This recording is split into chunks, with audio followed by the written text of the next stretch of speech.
A street in Condell Park, 10:30 at night. John Versace opens his truck door. He doesn't see the silver SUV pulling up behind him. He doesn't hear the footsteps accelerating. He only manages to shout, "Hey, hey, hey," before 10 gunshots tear through the silence. A 23-year-old plumber, no criminal record, no enemies, dead on the threshold of his own home. The bullet that killed him was meant for someone else, and that, in Sydney 2025, was no longer an exception. It was the rule.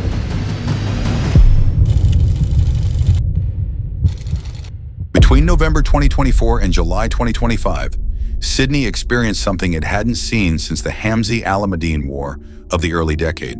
More than a dozen public shootings, knife attacks in broad daylight, torched vehicles abandoned as warnings, innocent victims bleeding out on doorsteps, food courts, driveways. A metropolis that woke each week to fresh headlines of blood splashed across front pages. Residents of Western Sydney learned to recognize the sound. First the gunshots, then the sirens, then the police helicopter illuminating rooftops. The cycle repeated with a frequency that bordered on normalization. But there was something different this time. It wasn't a classic territorial dispute between rival families fighting over postcodes and distribution routes.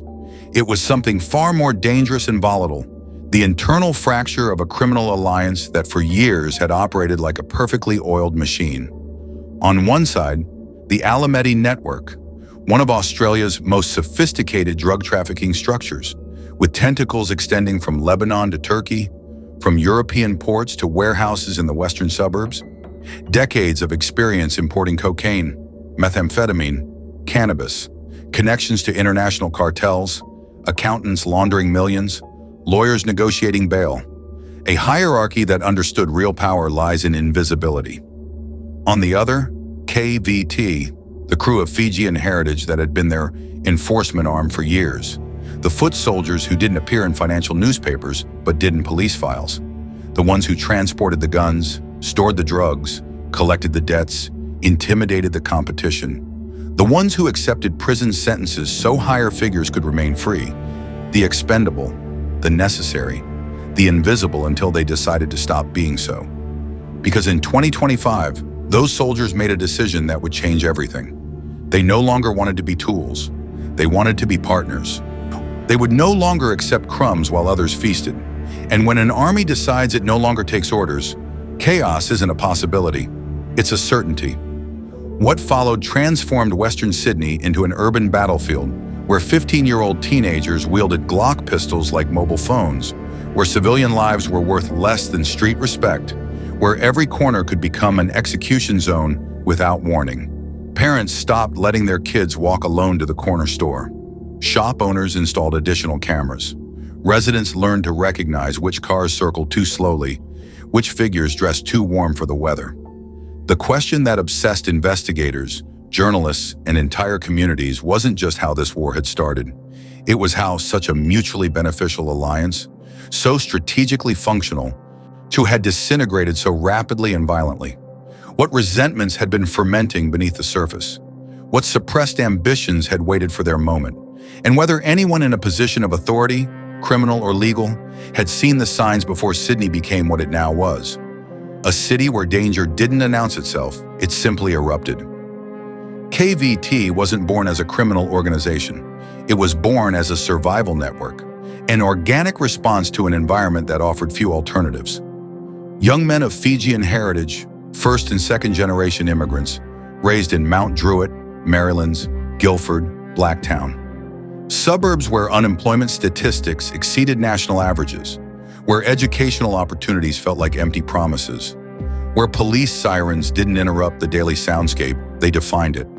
Low-income households crammed into public housing, large families sharing small spaces, parents working night shifts in warehouses, cleaning, security, children growing up watching their parents return exhausted for wages that barely covered rent.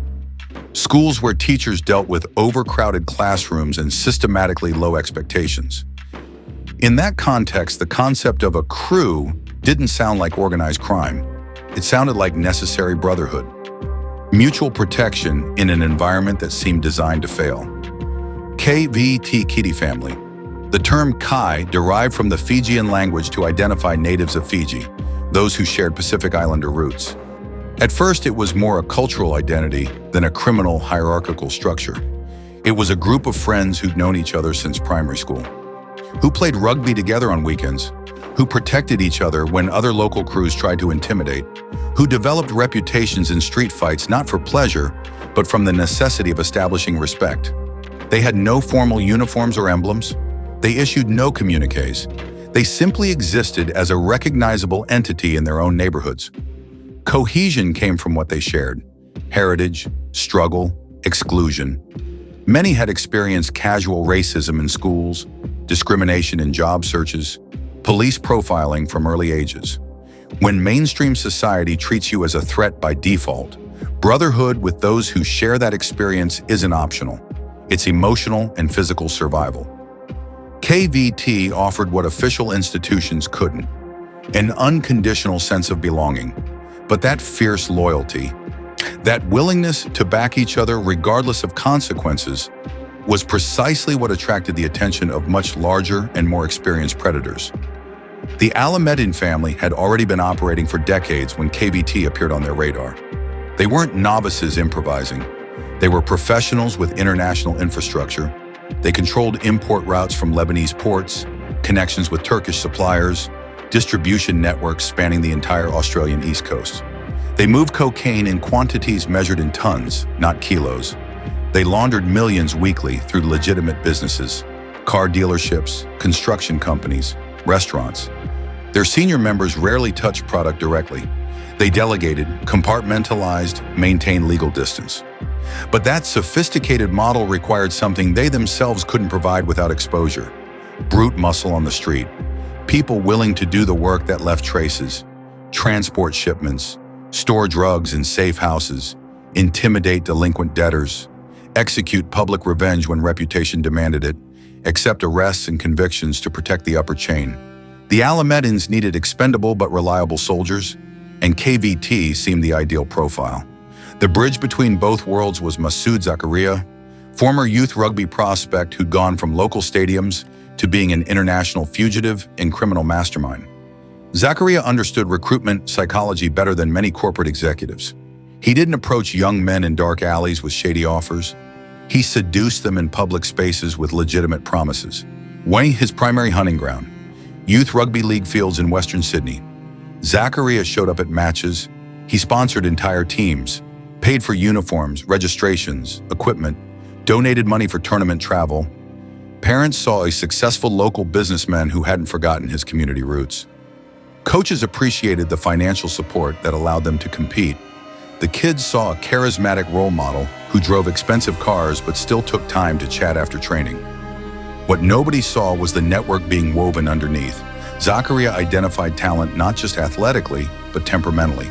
He looked for kids with fire, with tribal loyalty, with a predisposition for risk, especially those already brushing against minor legal troubles: school fights, petty theft, vandalism. He didn't write them off as lost causes. Well, no, he saw them as moldable material. He offered them vague work opportunities: security work at events, deliveries for a family business, tasks that paid generous cash for few hours. The hook was subtle but effective. A new phone appeared as a gift. Designer clothing arrived without explanation. An expensive watch for a birthday.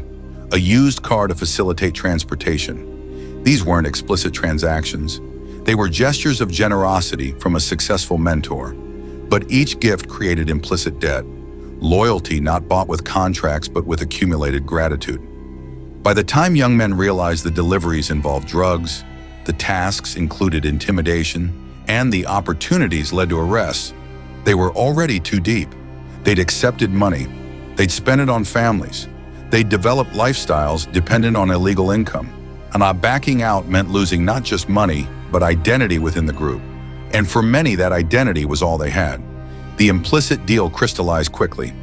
The Alamedins handled the strategic high-level business: international negotiations, massive imports, trafficking routes, money laundering, institutional corruption when possible. KVT handled the operational dirt on the street: violence when necessary, intimidation as a collection tool, low-profile logistics that didn't require sophistication but did require courage, imprisonment when someone had to fall. By the mid-2020s, KVT was no longer a group of kids from the West trying to survive between rugby matches and precarious jobs. It was the functional armed wing of one of the Southern Hemisphere's most efficient criminal networks. And when things got truly violent, when Sydney plunged into territorial war, they would be the ones who bled first, shot first, fell first. The Alamedine generals would remain in shadows. The KVT soldiers would go to the front. The operating model was brutal in its efficiency. The Alamedines never got their hands directly dirty. They used intermediaries and cellular structures. Orders came down through trusted contacts, encrypted messages, brief calls, face-to-face meetings in locations that changed weekly. KVT received information about targets, schedules, locations, payment addresses, weapon drop points. In return, they received cash payments, basic legal protection when possible, and above all, prestige within the criminal ecosystem. It wasn't just about violence. KVT also stored drugs in safe houses scattered across western suburbs, apartments under false names, or garages in industrial areas, bedrooms in family homes. They transported shipments in vehicles with hidden compartments. They conducted surveillance on rival crews, documenting patterns and identifying vulnerabilities. Some members accepted criminal charges on behalf of higher figures to prevent them from being prosecuted. Taking a charge meant climbing the ladder, proving loyalty in the most concrete way possible. The logic was cold. A 22-year-old soldier with a minor record would receive a lighter sentence than a 40-year-old boss with extensive priors. The judicial system treated them as minor offenders, not as pieces of a larger machinery. The conflict with the Hamzy family between 2020 and 2022 consolidated KVT's reputation. The Hamzys, leading brothers for life, controlled key territories across Bankstown and Blacktown. Thus, the dispute was territorial, economic, and deeply personal. For 2 years, Western Sydney lived under crossfire. Burned-out cars left on suburban streets, shootings in parking lots during rush hour, executions in broad daylight that sent witnesses scattering. August 2021 marked a turning point. Police intercepted a stolen Mercedes in North Sydney. Inside, 3 masked men, heavily armed, on their way to execute what was believed to be an attempt on Ibrahim Hamzy, then head of the Hamzy family. The operations leader was Joseph Joe Fresh Vokai, a principal KVT figure. Alongside him, Samuel Rokomaksa and an unnamed 19-year-old. The operation failed before execution, but the exposure was total. KVT was no longer a rumor in police reports. It was a confirmed public threat. Vokai was charged with conspiracy to murder and directing a criminal group. His imprisonment didn't weaken KVT, it elevated them. It proved they were willing to target the highest level figures. Vokai became an internal martyr whose name carried weight precisely because he'd risked everything for the organization. With the Hamzy conflict diminishing, both groups pivoted toward illicit tobacco, contraband cigarettes smuggled from Southeast Asia or manufactured in underground facilities, hijacked trucks carrying shipments worth more than cocaine loads. The economics were compelling, markups of 500% or more, minimal social stigma, dramatically lighter judicial penalties. It seemed like the perfect business evolution. What nobody anticipated was that this shift would accelerate the fracture between Alamedine and KVT. Because in tobacco operations, the disparity in risk became even more obvious. The Alamedines connected with overseas suppliers, arranged imports through corrupt port officials, distributed through wholesale networks. KVT kicked down doors, tortured warehouse guards, and drove getaway vehicles. Same pattern, same imbalance. And KVT was starting to notice. On November 29, 2024, Alamedine and KVT associates attempted to hijack a tobacco delivery truck in Guildford. The operation was sloppy but audacious. It signaled that both groups were willing to diversify with increasingly aggressive methods. 5 weeks later, on January 4, 2025, they attempted something bigger. A warehouse in Condell Park, allegedly storing over a ton of illicit tobacco, worth millions on the black market. The plan was to enter, dominate, loot. But they triggered the alarm. 3 men linked to the storage facility arrived at the location, probably believing it was a common robbery. They encountered an armed team. The intruders subdued them at gunpoint, bound their hands and feet, and proceeded to torture them for 15 to 30 minutes. One of the men had a toe partially amputated. This wasn't just robbery, it was a message of brutality designed to terrorize. Sirens arrived. 6 attackers fled. 2 were captured at the scene. Ahmad Dudu, 26, and Muhammad Kadur, 24. Both were charged with aggravated break-in, enter, and detaining persons. But the investigation was just beginning. On March 25, 2025, police dismantled the illicit tobacco syndicate. Among those arrested, Alamedin associates like Ahmad Slayman, 47, who allegedly directed the operation, Samimjan Azari, 26, Truno and Tarek El-Halak. From the KVT side, Manasa Nasanova Nyakakalu, 28, Tyrone Farah, 24, and Lachlan Navale, 26. Authorities linked them not only to the Condell Park assault, but also to the attempted truck robbery in Guilford, the theft of $1.5 million in cigarettes from a facility in Casula, and another failed attempt in Girraween. They seized 400 kilograms of loose illicit tobacco. The arrest revealed something crucial. Sleeman had spent nearly 2 decades in prison for the 1997 murder of sports star Jason Burton. Now he was allegedly directing criminal operations from the shadows. But most importantly, although Alameddin and KVT still appeared together in arrests, the internal dynamic was disintegrating. By mid-2025, key Alameddin figures had fled to Lebanon under massive police pressure. It's without strong, centralized leadership, subgroups began operating with more autonomy. KVT, hardened by years of doing the dirty work, was no longer willing to be treated as expendable muscle. They wanted recognition, they wanted control, they wanted respect. From that frustration emerged a new faction within KVT, the Afghani crew. Not necessarily from Afghanistan, but the nickname stuck. They were younger, more impulsive, more violent. They saw the Alameddin hierarchy as obsolete. Where older figures preferred negotiation, they preferred shooting. The conflict stopped being against external enemies. Now it was internal. And when criminal families fracture from within, chaos is exponential. New South Wales Police had no choice. They launched Task Force Falcon on May 27, 2025, combining 13 separate strike forces under a single umbrella. And over 150 officers assigned. Their mission: track shootings, execute raids, monitor what had become a full-scale gang war. But what they were chasing was no longer a simple territorial dispute. It was an implosion. The conflict didn't explode in a single dramatic moment. It was a series of calculated slaps, each answered with punches, each punch answered with bullets. In February of 2025, rumors circulated that Joseph Joe Fresh Vokai, an Alameddin-affiliated rapper Ali Ihuncho Yunus, had a confrontation at a gym in Western Sydney. Both denied it when questioned by police, but in the underworld, perception is everything. The idea that an emerging KVT leader could challenge a prominent Alameddin-affiliated figure fueled speculation that the power struggle was underway. On February 18th, that speculation turned into real fire. Shooting at the Boulevard, Brighton Les Sands, 3 men linked to Alameddin were attacked in a drive-by, including Dawood Zakaria, 32, and senior member Samimjan Azari. Nobody died that night, but the message was crystal clear. Police confirmed Azari, one of the highest-ranking Alameddin figures still on Australian soil, was the intended target. It was the first known attempt on his life. It wouldn't be the last. 2 months later, on April 13th, tensions surfaced again. At a funeral for an Alameddin member's father, KVT and Alameddin figures reportedly clashed. Some said it was a brawl. Those closest to the deceased denied it.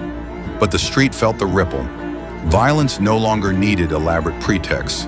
Any encounter could become a spark. On April 16th, a house on Folds Road, Guildford West, was sprayed with bullets in a drive-by. A 26-year-old woman was inside. Police believe the house was targeted because of her relationship with an Alameddin member. They were no longer just attacking those involved. They were attacking those close to them. And then came May. The month when Sydney truly began to feel terror inscribed in its daily routine. On the night of May 19th, John Versace, a 23-year-old plumber, finished his workday like any other. He worked in the family plumbing business alongside his father. He was the kind of young man who appears in family photos, smiling broadly. The brother his two sisters described as protective and caring. The son who helped with home repairs without being asked. His police record was non-existent except for a minor traffic infraction. He didn't frequent shady bars. He didn't flaunt unexplainable wealth. He didn't drive vehicles that raised suspicions. By any conventional metric, he was exactly what his neighbors believed. A working young man building an honest life. He arrived at his home on Dalton Street, Condell Park, around 10:30 p.m. The property was modest, typical of the area. Brick facade, small front yard, driveway for one vehicle. He lived there with his parents, both around 50 years old, and his two adult sisters. The neighborhood was quiet in appearance, but geographically unfortunate. Several houses down resided a known Alamedan associate. That proximity, invisible on official maps but crucial in gang logic, sealed Versace's fate. When he parked his white truck in front and stepped out, probably thinking about dinner, shower, sleep, a silver Toyota SUV stopped silently behind. The driver's doors remained closed, but the rear door opened. A figure dressed entirely in black, hood, gloves, mask, emerged with fast train movements. In his right hand, a Glock pistol. Versace turned at the sound of accelerating footsteps on concrete. His brain processed threat before he could articulate defense. He shouted, "Hey, hey, hey, stop, stop!" in a voice mixing confusion and panic. These weren't the words of someone recognizing an enemy. They were those of someone who didn't understand why this was happening. The attacker didn't respond. There was no interrogation, no ultimatum, just execution. They fired up to 10 times in the span of seconds. The noise tore through the suburban night. Neighbors would later recognize the sound as fireworks or exhaust pipes until sirens confirmed reality. At least 4 bullets struck Versace. Yes, they hit him in the torso and head with lethal precision. He fell in his own front yard, meters from the front door, where his family was eating dinner. The screams inside the house were immediate. His mother came out first, followed by his father and sisters. They found Versace bleeding out on grass the family kept carefully trimmed. The scene they witnessed would be what they'd remember every night for the rest of their lives. Blood expanding in a dark pool. Irregular breathing diminishing. Eyes seeking understanding nobody could offer. A neighbor had already called 000. Paramedics arrived within minutes, but the damage was irreversible. They attempted resuscitation on site. Chest compressions. Oxygen. Professional desperation against implacable biology. At 10:47 p.m., John Versace was declared dead at the scene. And a young man who'd never fired a gun, sold a drug, or threatened anyone lay executed in front of his family home. The attacker and SUV driver had disappeared seconds after the shooting. Police found the vehicle burned 2 suburbs away less than an hour later. Charred interior, stolen plates, minimal forensic evidence. It was professional work executed with meticulous planning. Except for the critical detail, they killed the wrong man. Superintendent Rodney Hart faced media the next day with a grave expression, reflecting the magnitude of what had occurred. "We believe this has all the hallmarks of a targeted execution. Very brutal, very distressing. We want to reassure the community we're treating this not as a random attack, but as what it is, a calculated homicide. But we ask our community that anyone with information contact Bankstown Police or Crime Stoppers." What Hart didn't say explicitly, but everyone understood, Versace died because he lived on the wrong street, because someone decided killing was easier than verifying identity, because in the logic of 2025 gang warfare, confirming targets was less priority than sending messages. And the message arrived with devastating clarity to every family in Western Sydney. You no longer needed to be involved to become a target. You just needed to be close. Versace's sister Deanna wrote on social media words that would resonate with thousands. "John, no words can describe the pain we are all feeling and will continue to feel for the rest of our lives. You were the world's greatest brother, son, grandson, cousin, and friend. We were so lucky and blessed to have had the time we had with you, but your life was cut too short. This world wasn't good enough for you. Life will never be the same. Hundreds attended his funeral days later at St. Charbel's Church in Punchbowl. The motorcycle procession, most riders dressed in white, could be heard from surrounding streets. Young people crying in pews, parents hugging children tighter than usual. Communities processing that no precaution was sufficient when violence moved this fast, this indiscriminate. 6 days later, on May 25th, the most audacious attempt against Samim John Azari, a Toyota Hilux, stopped at a red light on Woodville Road, Granville. It was 5:10 p.m., everyday traffic, drivers waiting for the light to change. Then a Mercedes pulled up nearby. Gunfire pierced the Hilux. Inside were Dawood Zakaria, 32, his associate Azari, lawyer Sylvan Singh, who had no criminal ties beyond his legitimate legal work, and a fourth man. Zakaria was shot in the head. Singh was hit in the arm and leg. Azari and the fourth passenger, Levi Vitukawalu, escaped physically unharmed. Zakaria died the next day, May 26th. Azari and Vitukawalu were arrested on unrelated weapons charges when police searched the vehicle. But everyone understood what this really was: another assassination attempt on Azari. His third attempt in 4 months, and he was still alive. What came after outraged the public. Less than 24 hours after surviving the attack, Azari was released on bail. New South Wales Premier Chris Minns didn't hide his fury.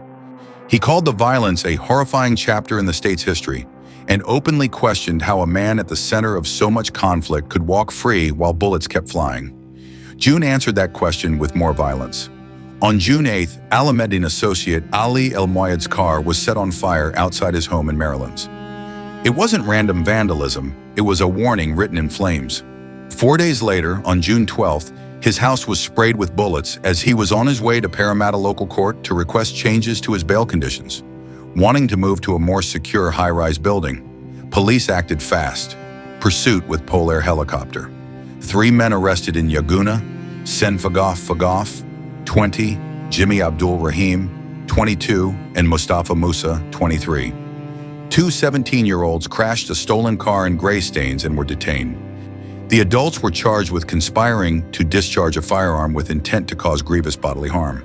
The teenagers faced weapons charges, vehicle theft, and criminal group charges. But even with arrests piling up, the violence didn't slow. On June 13th, suspected gunmen were seen stalking Azari in Rose Hill. Residents noticed a suspicious car circling slowly and called police. When officers arrived, the attackers had fled. The message was impossible to ignore. Azari was still marked for death. 3 days later, on June 16th, they tried again. Around 1 p.m., approximately 1 hour after Azari checked in at a police station as part of his bail conditions, he walked into M Brothers Kebab shop on South Parade, Auburn. In broad daylight, 2 masked gunmen stormed the shop and opened fire. They fired 8 times. Azari was hit in the arm and leg, but again, he wasn't the only one who paid the price.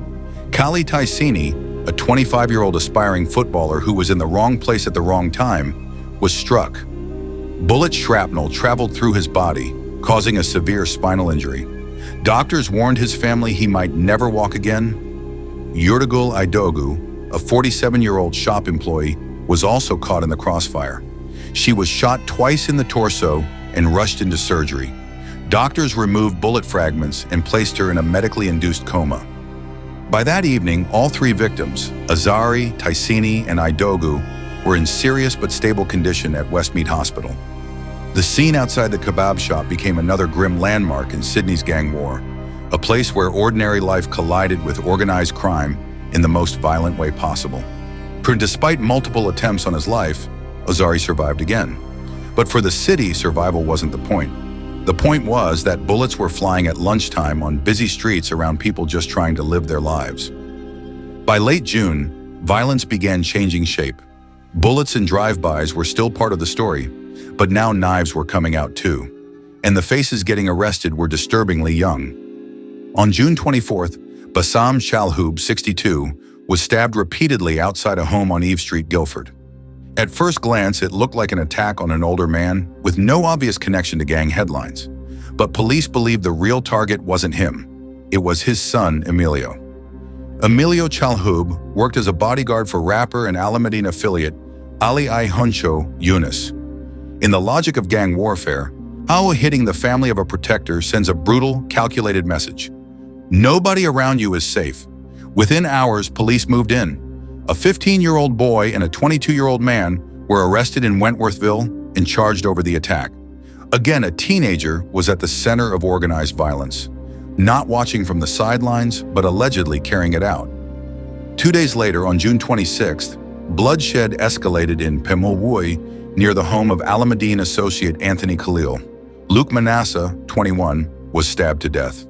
Khalil wasn't home at the time, but the property was reportedly being watched by people close to Manasseh. Detectives later suggested Khalil, not Manasseh, was the intended target. Another young man dead. Another message sent through someone else's body. Manasseh was a university student, worked in his family's construction business. One, he had no criminal record. He wasn't known to authorities, but he occasionally visited a property whose occupants were known to police. 2 teenagers, 16 and 17, were arrested and charged with murder. One of them was on bail for violent offenses when Manasseh was killed. Detective Superintendent Joseph Dewehi said the teenagers had histories of violent behavior and association with street gangs. We believe that these younger offenders were contracted by someone to conduct this killing, he said, but there was no evidence linking Manasseh's alleged killers to the wider spate of organized crime violence in Sydney. What became clear was the amateur nature of the operation. Very, very amateurish, which certainly assisted our investigation, Dewehi said. July showed this wasn't random chaos, it was a pattern. On July 2nd, a 15-year-old boy was arrested in Condell Park and charged with an alarming list of offenses. 2 counts of firing a weapon at a residence, 4 counts of damaging property by fire or explosion, and participating in a criminal group. Investigators believed he was behind the April shooting in Guilford West, the same one linked to an Alameddine Associates partner, as well as a separate March shooting in Maryland. The next day, July 3rd, police arrested a 17-year-old from South Penrith and a 16-year-old from Mount Druitt.